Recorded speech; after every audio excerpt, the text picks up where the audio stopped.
오늘 말씀 제목 놓치실 분이 아닙니다. 자, 여러분 이 현수막을 본 적 있으신가요? 실종된 송혜희 좀 찾아주세요. 이 현수막이 22년 전부터 우리나라 전역에 붙어 있습니다. 사실 이렇게 말하면 미안하지만 저 현수막 저렇게 아무데나 붙이는 거 원래는 불법 현수막이거든요. 근데 아무도 저거 불법이라고 신고하거나 누가 구청에서 강제 철거하거나 그러지 않고 22년 전에 붙인 게 아니라 22년 동안 그 부모가 계속 새로운 현수막 만들어서 전국에 계속 붙여. 제주도 가니까 안 붙어 있더라고요. 아마 물 건너 여기 오지는 않았거니 하고 안 붙인 것 같은데 전국에 붙어 있습니다.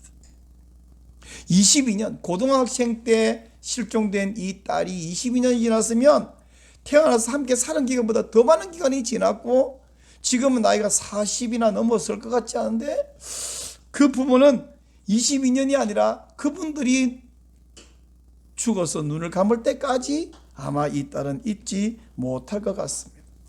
여러분 남의 일이어서 우리가 그냥 보고 지나가지만 내 일이면 이거 정말 밥을 못 먹어요. 잠을 못 자요. 아이가 하나 실종되면 그거 찾느라고 직업을 버리고 그 일하고 다니고 있는 돈 다 쓰고 돈이 없어지고 힘들어지니까 나중에 가족끼리 서로 막 언쟁도 하다가 가정이 깨지기도 하고 이런 집들, 이 집 말고도 우리가 잘 몰라서 그렇지 가까이 없어서 그렇지 이런 가정 많이 있습니다. 사람들은 왜 자기가 낳은 자식을 이렇게도 귀하게 여길까요? 사람이 자식을 그렇게 귀히 여기는 것은 우리가 하나님을 닮아서 그렇습니다. 우리 하나님은 저와 여러분을 매우 귀하게 여기시는 줄 믿으시기 바랍니다. 왜 하나님이 그렇게 우리를 귀하게 여기느냐 하면 이유가 두 가지예요. 첫째는 우리가 하나님의 자녀이기 때문이고 이유가 뭐라고요? 하나님의 자녀이기 때문이고 두 번째 이유는 하나님이 우리를 비싼 대가를 지불하고 사셨기 때문입니다. 아니 하나님의 자녀인데 왜 우리를 사셨냐 하면 원래 우리는 하나님의 자녀이지만 우리가 죄를 지음으로 죄와 사탄의 노예가 되어버렸어요. 팔려가 버린 거예요. 그래서 하나님께서 우리를 비싼 값을 지불하고 다시 회복하여 다시 하나님의 자녀로 삼으셨습니다. 이 두 가지 이유 때문에 하나님 우리를 매우 귀히 여기시는데 그러면 오늘은 하나님이 이렇게 두 가지 이유로 아끼는 자녀, 백성을 결코 절대로 놓치지 않으신다 하는 이 중요한 교훈을 말씀드리려고 합니다. 오늘 드릴 말씀은 첫 번째 한번 보고 읽으시죠. 시작. 성도는 예수님의 생명을 값으로 사신 존재이다. 성도는 어떤 존재냐면 예수님의 생명을 지불하고 생명을 값으로 지불하고 사신 존재. 누가요? 여러분이요. 저와 여러분이. 바울이 에베소 교회 지도자들을 모셔놓고 여러 이야기하는 도중에 중간에 이런 말씀을 했어요. 사도행전 20장 28절. 여러분은 자기를 위하여 또는 온 양떼를 위하여 삼가라. 성령이 그들 가운데 여러분을 감독자로 삼고 하나님이 자기 피로 사신 교회를 보살피게 하셨느니라. 여기 하나님이 자기 피로 사신 교회, 여기 하나님은 성부 하나님이 아니라 성자 하나님, 즉 예수님을 말하는 거죠. 여러분 사람이 또 특별히 부부 가운데 엄마가 여인이 자기 뱃속에 10달 품고 있다가 낳은 그 자녀 죽을 고생을 하고 낳았어요. 그 자녀를 목숨을 걸고 사랑하잖아요. 근데 우리 예수님은 죽을 고생을 한 게 아니라 진짜 죽으셨어. 죽을 것 같은 고생이 아니라 정말 죽으심으로 우리를 사셨어요. 그러니 우리를 얼마나 소중히 여기겠습니까? 내 생명하고 바꾸었는데요. 그러므로 그 누가 무슨 수를 쓰더라도 우리를 향하신 하나님의 사랑, 예수님의 사랑을 바꿀 수 없습니다. 그래서 사도 바울이 로마서 8장에서 이렇게 말해요. 누가 우리를 그리스도의 사랑에서 끊으리요? 환난이나 곤고나 박해나 기근이나 적신이나 위험이나 칼이냐? 여기 열거한 것은 이 몇 가지 있지만은 이 외에 또 어떤 것들이 있다 하더라도 뭐 원자폭탄, 핵폭탄이든 뭐 우리가 할 수 있는 뭐든지 다요. 다 집어넣어도 또 이렇게 말했습니다. 이어서 내가 확신하노니 사망이나 생명이나 천사들이나 권세자, 이 권세는 세상 권력을 말합니다. 로마 황제, 권세자들이나 현재이나 장래이나 능력이나 높음이나 깊음이나 또 예를 들 수 있는 게 뭐 있어요? 다른 어떤 피조물이라도 어떤 세상의 힘이라도 우리를 우리 주 그리스도 예수 안에 있는 하나님의 사랑에서 끊을 수 없으리라. 이렇게 말씀했어요. 절대로 우리는 하나님의 사랑에서 끊을 수 없는, 왜요? 예수님의 생명을 값으로 지불하고 사신 존재이기 때문입니다. 이렇게 귀한 존재를 하나님은 우리를 부르셨는데, 그러면 자, 처음에는 값을 지불하고 불렀는데 불러놓고 가만히 보니까 야야, 아무래도 이거 처음부터 내가 선택을 잘못했다. 그런 일이 있을까요? 없을까요? 없어요. 두 번째, 하나님은 우리를 부르신 것을, 우리를 선택하여 하는 자녀로 선택한 것을 취소하지 않으십니다. 여러분, 사람들은요 가끔 물건을 구입해 놓고 살 때는 분명히 좋을 것 같아서 샀는데 좀 있으면 만족하지 않을 때 있죠. 그런데 이제 환불 제도라는 것이 있어요. 요즘은 세상이 고객이 너무 왕이 돼갖고 막 먹은 것도 환불해주고 입은 것도 환불해주고 이런다 하더라고. 백화점에서 그릇을 팔고 있는 집사님이 있었는데 그분 옆에 보석 가게가 있는데 가만 보니까 그걸 악용하는 고객이 있다네. 동창회 갈 때 보석을 사갖고 착용하고 갔다 와갖고 환불한대. 그러면 안 되죠, 그죠? 자, 제가 하고 싶은 말은 마음에 들어서 샀는데 마음에 들어서 환불하는 경우가 있는데, 이보다 더 나쁜 건 뭐냐면 입양을 해놓고 자식을 삼겠다고 가족을 만들겠다 입양을 해놓고 좀 있어 변심을 하는 사람이 있다는 거예요. 어떤 훌륭한 분은 입양하다 가서 일부러 장야를 입양한 사람도 있다네요. 와, 나는 그 심정 진짜 대단하신 것을 넘어서 좀 특이하게, 갈 수 있으면 일부러 또 예쁜 아이를 고르는 게 아니라 일부러 장애인을 골라 선택한다. 그런 분도 있던데, 작년 말에 여러분 기억하시나요? 일명 정인이 사건. 입양한 아이를 학대하다 못해 죽였잖아요. 그래서 온 국민이 막 화를 내고 시끄러운데, 그런 후에 문재인 대통령이 이 신년 기자회견에서 어떤 기자의 질문에 이 정인이 사건, 아동 학대 사건에 대한 해결책에 대해서 질문을 할 때에 대답하는데 이런 말을 했어요. 일정 기간 안에는 입양을 이렇게 뭐 다시 취소한다든지, 또는 여전히 입양하고자 하는 마음은 강하지만 그 아이하고 맞지 않는다고 할 경우에 입양 아동을 또 바꾼다든지. 네, 입양 아동을 바꾸다든지. 저 말을 했다고 온 국민들이 말도 안 되는 소리 한다. 대통령이 뭐 강아지냐 막 화를. 그다음 청와대에서는 본회의가 이렇게 좀 잘못 전달됐다고 막 변명하고 있었는데, 저는 지금 대통령이 말을 저렇게 잘못했냐는 비판하는 대열에서 이 말을 하는 게 아니라, 지금 어쨌든 저런 말이 나온 건 뭐예요? 입양해놓고 마음이 바뀌는 사람도 있고 또 애가 마음에 안 드는 사람도 있고 변심한다는 거예요, 제 이야기는. 자, 여러분, 아기를 물건도 아닌데 어떻게 바꾸느냐? 사람들은 대통령 보고 그렇게 욕하지만 국민 가운데 그런 사람이 있다는 건 사실이잖아요. 지가 입양해놓고 그걸 막 학대해서 죽이는 사람이 있었으니까. 근데 사람들은 물건을 마음에 안 들어하고 사람도 마음에 안 들어하고, 결혼해놓고 남편이 마음에 안 들고 아내가 마음에 안 들고 입양해놓고 아이가 마음에 안 들고, 근데 자기가 낳은 자식은 마음에 안 들고 바꿀 수도 없고. 근데 우리 하나님은 어떠냐? 우리를 입양하셨어요.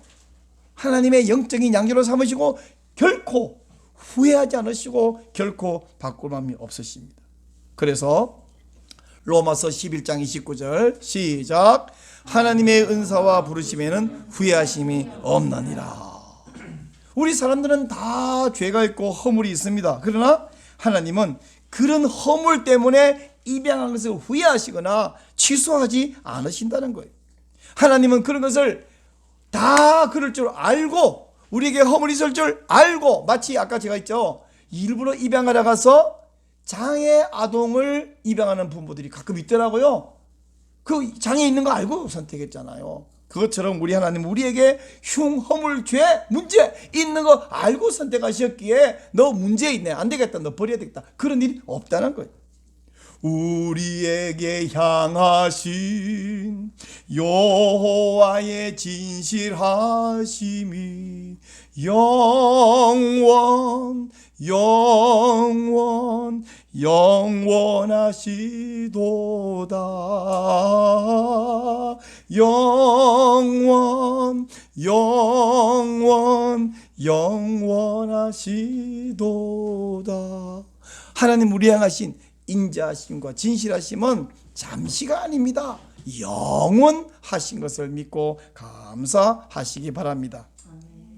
세 번째로, 하나님은 불순종하는 자에게, 죄진자에게 너희들 버린다, 끊어버린다, 그렇게 말씀하는 성경 구절이 많이 있지만 그런 것은 경고이지 본심은 아니라는 사실이에요. 성경에 그런 경고가 많습니다.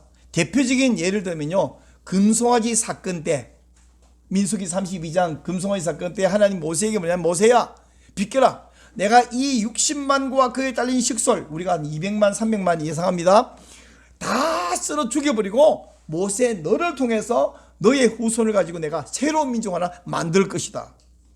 그럴 때에 모세가 기분이 좋아가지고, 예 하나님, 이 족속들 내가 낳지도 않은 것들 지긋지긋해요. 저도 가르쳐도 싹 쓸어버리고 싶어요. 하나님 잘하셨습니다. 그랬나요? 아니요. 하나님 아니 되옵니다. 그러시면 아니 되옵니다. 그러면 온 지켜보는 민족들이 하나님을 얼마나 비난하고 욕하겠으며 하나님 영광은 어떻게 되겠습니까? 그러시면 아니 되옵니다. 제발 이 백성들을 용서해 주세요. 만일 이 백성들을 용서 안 해주시려면 저도 버리십시오. 우리 형 그런 거 있잖아요. 왜 자동차 앞에서 저를 깔고 지나가십시오 이런 거잖아요. 그건 못 지나가잖아요. 그죠? 그것처럼 저를 버리십시오.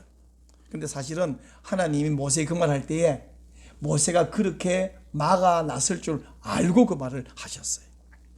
그렇게 막기를 기다리셨어요. 만약에 여러분 상상해 봅시다. 진짜로 하나님이 이스라엘 백성들 광야에 싹 죽여버리고 모세를, 그 자식들이 막 한 아이가 10명, 15명 애가 태어나게 해가지고 갑자기 엄청 멋지게 새로 만들었다. 그래서 한 100년 이내에 다시 막 수백만이 만들어졌다 라고 하면 그 새로 만들어진 민족은 어떤 사람들, 어떤 민족이 됐을 것 같아요?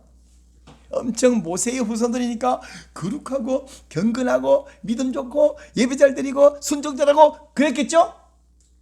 아니요, 그렇지 않아요. 한번 해보셨잖아요. 언제? 노아 때.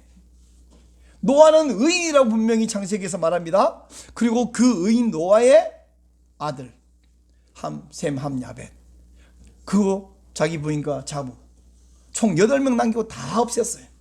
그리고 새롭게 민족을 만들었더니 그 민족들이 어떻게 했어요? 바로 한 짓이 소위 바벨탑 사건. 하나님 거역하고 하나님이 간섭하지 못하고 하나님께 제약받지 않는 도시를 건설하자.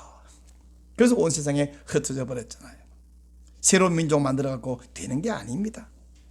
그러니까 하나님께서 너희들 범죄하면 버리겠다, 이 경고하는 것은 죄를 버리고 돌아오라고 하는 부르심이지 본심이 아니에요. 그래서 에레미야 애가 3장에서 이렇게 말합니다.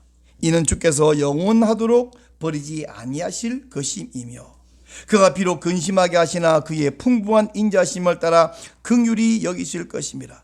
주께서 인생으로 고생하게 하시며 근심하게 하심은 본심이 아니시로다. 따라하세요. 본심이 아니시로다.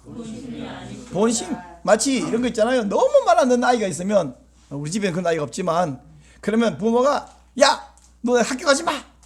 야, 너 밥도 먹지 마. 이렇게 말하는, 옛날에 그 산동네에 집 다닥다닥 붙고 애는 막 6명, 7명 막 이런 집에 그럴 때 그런 소리들이 들려요. 본심이 아니에요. 그 말이. 잘하자, 잘하라 하는 이야기죠. 근데 이제 이 말 듣고 여러분 오해하면 안 되는 것이, 아 그렇구나, 마음대로 죄 지어도 하나님은 절대로 안 버리시는구나, 그렇게 살면 될까요? 그렇게 살면 하나님 앞에 옳지 않지만 여러분도 손해요. 왜냐하면 하나님은 버리지는 않지만 뭐 하시냐면 연단하셔요. 연단. 어떻게? 40년간 얘들이 순종 잘했으면 40년간 광야에 뺑뺑이 안 돌고 바로 가나안 땅 들어갈 수 있었는데, 거기서 동족의 시체를 넘고 넘어 그 불순종하고 믿음 없으면 다 죽고 거기서 연단받았고 했잖아요. 하나님께서 우리가 불순종하면 버리지는 않지만 그 죄를 버리고 정결한 삶이 되도록 훈련, 연단하세요. 훈련 많이 받고 벌 많이 받고 그리고 거룩해지는 것 누가 원하겠습니까? 누구에게 유익이 있습니까? 아무에게도 유익이 없죠. 그래서 하나님은 연단하는 일은 있어도 버리시는 일은 없다. 네 번째 드리는 말씀은, 그러면 하나님은 안 버리지만 다른 어떤 존재가 성도를 빼앗아갈 수 있느냐? 아니요. 성도를 빼앗아갈 자가 아무도 없습니다. 어떤 세력도 우리를 하나님께서 뺏어갈 수가 없어요. 여러분, 제가요 이 당구공인데 이만한 진주를 제가 갖고 있다고 상상해 볼까요? 엄청 아끼겠죠. 금고에 넣었겠죠. 근데 제가 갖고 있으면 도둑놈이 훔쳐갈 수도 있고 더 힘센 사람이 이거 강제로 뺏어가면 저 힘약하면 뺏기는, 이게 세상입니다. 그럼 뭐 은행 갖다 맡겨놓고 영수증을 갖고 있든지, 그럼 영수증을 또 누가 뺏어갈라 할까요? 자, 이 세상에서는 좋은 거 있으면 힘센 사람이 강탈해 가고요, 나라와 나라 사이에도 어떤 힘 강한 나라가 막 뺏어가고 그게 전쟁이 일어나는 것이죠. 아니면 요즘 같은 경우는 머리를 잘 써서 경제적인 어떤 방법으로 그걸 해서 자기 것을 뺏어가고 하겠죠.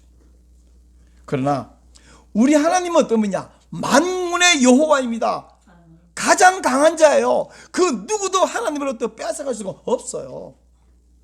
제가 요즘은 시골 살던 이야기를 거의 안 하지만 가끔 옛날에 하다가 너무 촌티나는 소리 했는데 오늘 한번 할게요. 제가 10살, 11살 이렇게 때 그 암탉이 알을 한 30개를 품어요. 조그마한 암탉이.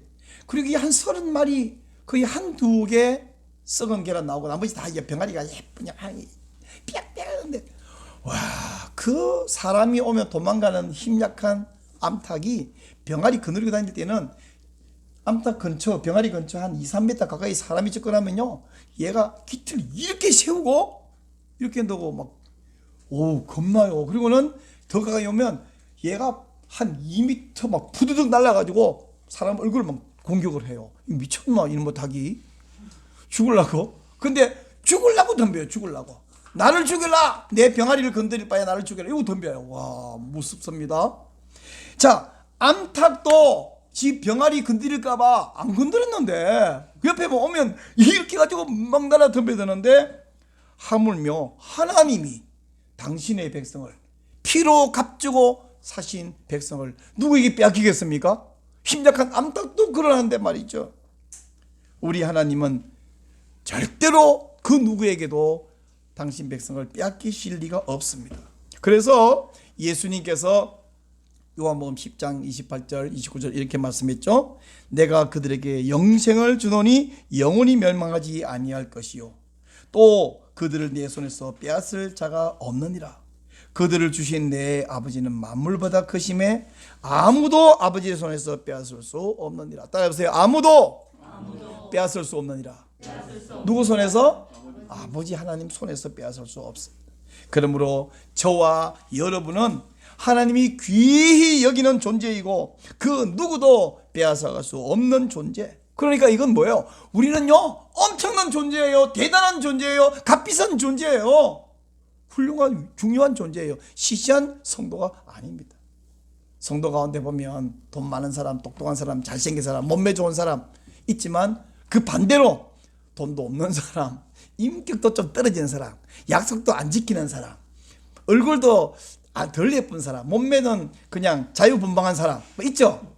그럴 때 하나님은 저 사람은 뭐 좀 덜 중요하겠거니. 그건 네 생각이고 하나님 볼 때는 똑같이 중요하다고. 똑같이. 여러분 자식이 10명 있는데 그 중에 하나가 장애인 있고 하나는 공부도 안 하고 하나는 돈 없고 그러면 걔는 안 중요한가요? 걔 똑같이 중요하잖아요. 우리도 그러한데 아니 어쩜 더 아끼지. 근데 하나님은 하나님이 야 쟤는 좀 잡아가라 이럴까요?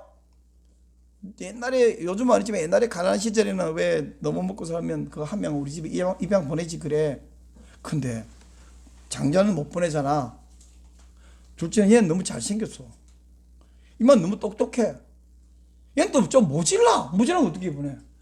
얘는 몸이 약해. 얘는 어떻게 보내? 얘는 그래가지고 보낼 사람이 아무도 없어요. 자식이 10명에서도 집안이 굶어 죽어도 양자 하나 보낼 애가 없어. 똑똑한 놈 어떻게 보내면 잘생긴 놈 어떻게 보내는데 못난 건 또 어떻게 보내냐고. 하나님 눈에 우리는 시시한 성도가 아무도 없어요. 쟤는 좀 떨어져 나가면 좋겠다. 그런 사람이 하나도 없어요. 성도들끼리는 저 사람 우리 교회 안 오면 안 될까? 라고 할 때 하나님이 안 된다. 그럼 우리가 어떻게 해야 돼요? 그 성도를?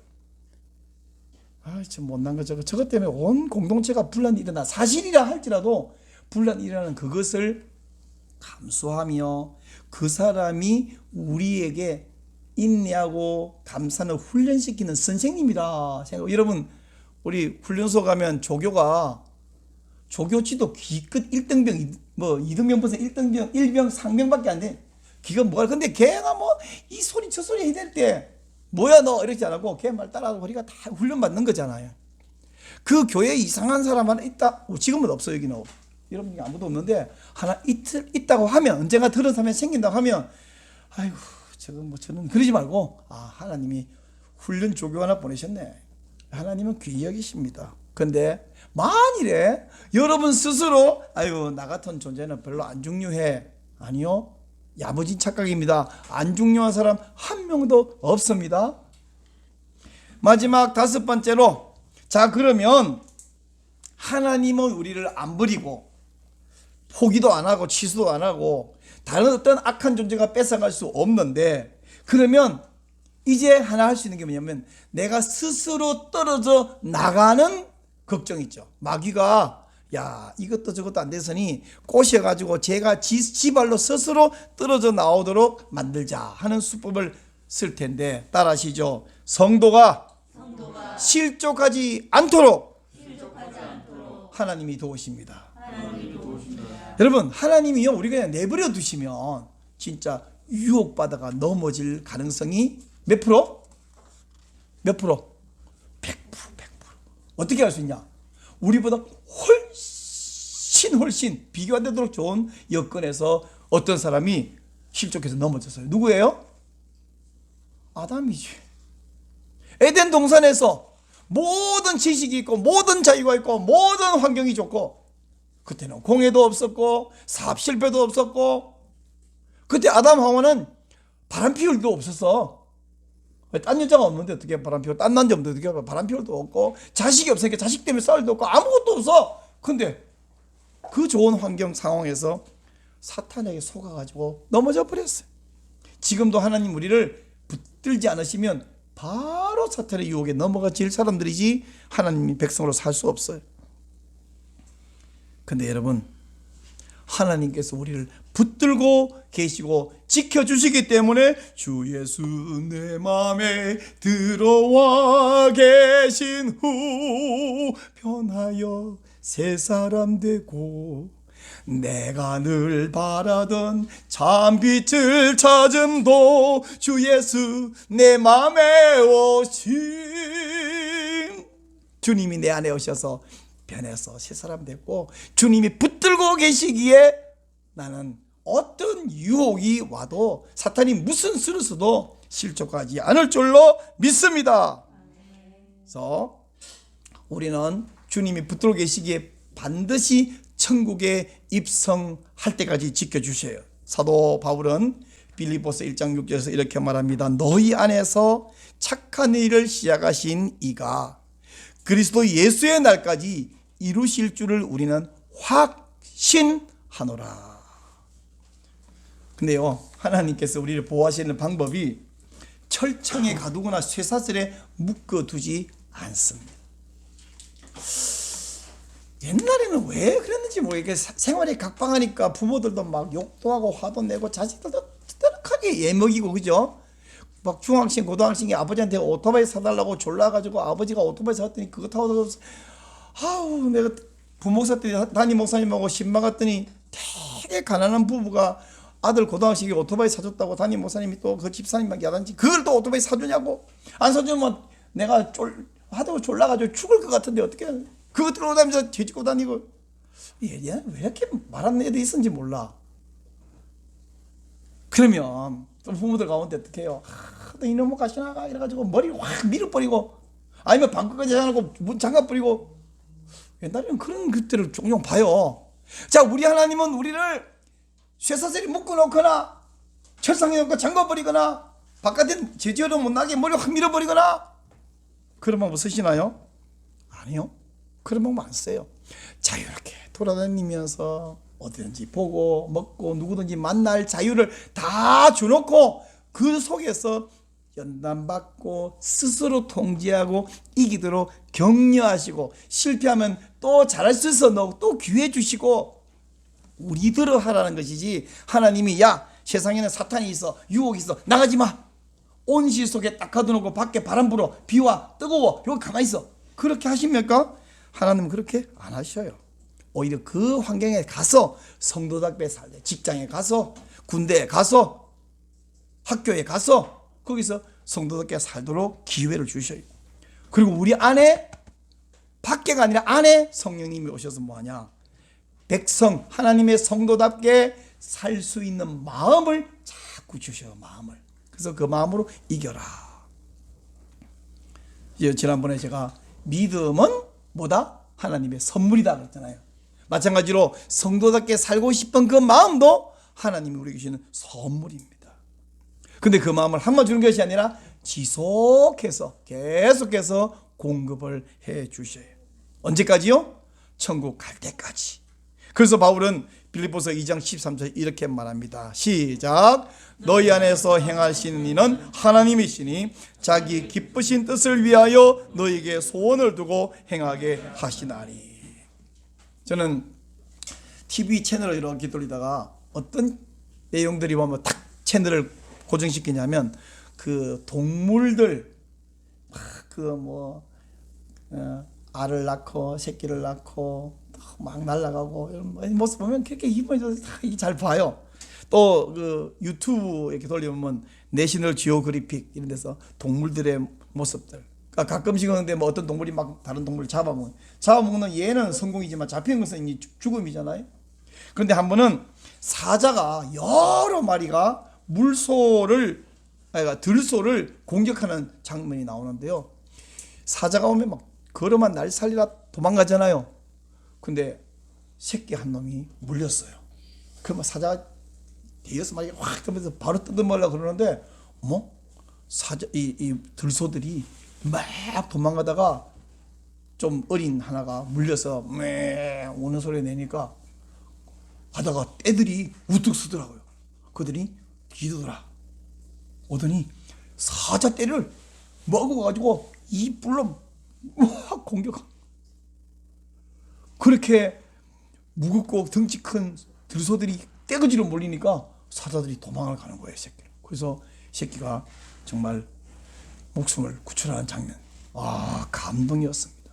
사자만 보면 소리만 들으면 겁먹고 도망가던 이 초식동물, 연약한 초식동물들이 새끼를 뺏기지 않으려고 초원의 왕 사자에게 덤벼드는 이 모습을 보면서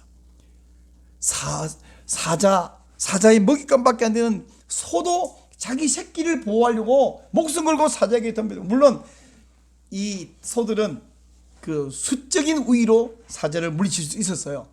그러나 우리 하나님은 어떻게 하시느냐? 하나님은 수적인 우위로 물리친 것이 아니라 독생자를 대신 죽게 하심으로 저와 여러분을 구출해 내셨습니다. 하나님의 독생자 예수님의 생명을 지불하고 우리를 사셨기에 중간에 취소하지도 않으시고 변심하지도 않으시고 하나님께서 어떤 존재에게 빼앗기지도 않으시고 우리가 유혹에 넘어가도록 버려두지도 않으시고 전능하신 하나님 우리를 끝까지 이끌어 가시는데, 이런 상황을 보고 한 명도 낙오자가 없도록 끝까지 천국까지 우리를 이끌고 가는 이 사실을 한자 말로 신학적인 용어로 뭐라 하냐면 성도의 견인이라 합니다. 성도의 견인 끝까지 끌고 간다. 이 영어로 perseverance of saints라고 이야기합니다. 또 하나님께서 우리를 강제로 붙들어 매거나 철장에 가두거나 이렇게 하지 않으시고 우리 안에 선한 소원을 넣어 주셔서 사탄의 유혹을 물리치도록 이겨내도록 하셔요. 그러므로 우리는 어떻게 되느냐? 이런 하나님을 믿으니까 아이고 이제 냅두면 되겠네가 아니라 우리 스스로 주께 합당하게 행하여 범사에 기쁘시게 하고 모든 선한 일의 열매를 맺게 하시며 하나님을 아는 것에 자라게 하시는 이 하나님을 따라서 우리는요 선한 열매를 맺어야죠. 성숙해야죠. 주께 합당하게 행해야죠. 바로 이렇게 하나님의 우리를 지극히 아끼며 끝까지 책임지고 붙들은 이 하나님 앞에 이게 여러분 손 이렇게 해보세요. 한 개만 내보세요. 한 개만. 자 이렇게 안 보세요? 안 나죠? 다 두 개 내보세요. 손뼉이 마주쳐야 소리 나는데 하나님은 이렇게 하시는데 나는 이렇게 있으면 안 돼. 주께 합당하게 행해야 손뼉도 소리가 날 거 아닙니까? 바로 이런 은혜를 주신 하나님. 우리 이 하나님을 찬양합시다. 우리에게 향하신 여호와의 인자하심이 크고 크도다. 우리에게 향하신 여호와의 진실하심이 영원하시도다. 하나님을 찬양합시다.